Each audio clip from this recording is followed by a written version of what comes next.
दिल्ली के पर्यावरण मंत्री गोपाल राय है हमारे साथ बातचीत करने के लिए। इस वक्त पानी का छिड़काव हम हवा में देख रहे हैं। कितने ट्रक आपने रवाना किए हैं, इसका मकसद क्या होगा? क्या आपने जगह चिन्हित की है जहां प्रदूषण ज्यादा होगा, वहां पर इनसे आप छिड़काव करेंगे? देखिए, जहाँ प्रदूषण ज़्यादा है वहाँ तो पहले से ही हॉट स्पॉट पे छिड़काव हो रहा है, लेकिन हमने ये देखा था कि जब बारिश अभी हुई थी और हवा की गति तेज हुई थी तो बारिश की वजह से जो डस्ट के पोल्यूशन के कण हैं वो काफ़ी कंट्रोल में थे। अब हम देख रहे हैं कि जो हवा की स्थिति है वो ठहर गई है और जो पानी है वो उसका असर अब कम हो रहा है, जो बारिश का असर था। तो ऐसे में आज से 70 विधानसभा क्षेत्रों के लिए अलग अलग 70 जो है एंटी मोबाइल का जो स्मॉग गन है ये लॉन्च किया गया है। ठीक है, जो पूरे दिल्ली के अंदर 70 विधानसभा क्षेत्रों में सड़कों पे पानी का छिड़काव करेगी। लेकिन ये तकनीक है क्या, ये कैसे प्रदूषण कम करेगी?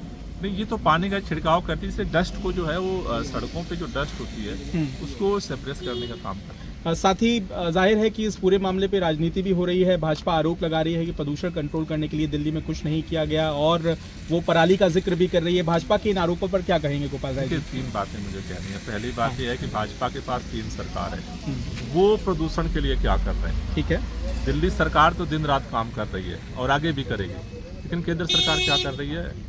काम तो छोड़िए, केंद्रीय पर्यावरण मंत्री का पता ही नहीं है कहाँ है, हरियाणा के पर्यावरण मंत्री का नहीं पता है कहाँ है, यूपी के पर्यावरण मंत्री क्या कर रहे हैं। भाजपा अपने 3 सरकारों का काम तो बताए लोगों को।